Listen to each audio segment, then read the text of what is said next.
आला को देखेंगे तो ऐसा होगा कि अपने अंदर एक कमतरी का एहसास पैदा हो जाएगा। अजीज़ान मोहतरम, हर हाल में अल्लाह का शुक्र अदा करें। अभी अभी हाल में रमज़ानुल मुबारक की तमाम रहमतें और बरकतें अल्लाह ने हमें अता की। हम सब उस मुक़द्दस महीने के अंदर अल्लाह रब्बुल इज़्ज़त को जिससे जिस कदर हो सका राज़ी करने की कोशिश की।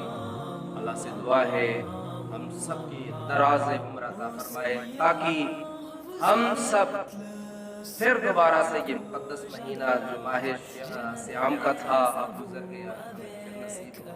और अज़ीज़ान मोहतरम, जिस तरह हमारा रवैया इस महीने के अंदर रहा है, दीगर महीनों में भी कोशिश करें अल्लाह को राज़ी करते रहें। नमाज की पाबंदियाँ, अल्लाह रब्बुल इज़्ज़त को राज़ी करने के अहकाम, अल्लाह तौफ़ीक दे तो फिर उसी तरह गरीबों की मदद, मिस्कीनों की मदद दूसरे महीनों में भी जारी रखें और अपने से किसी को फ़ायदा पहुँचाएँ। जब मखलूक़ खुदा के लिए आप आसानियाँ तलाश करने लग जाओगे, अल्लाह आपके लिए हज़ारों रास्ते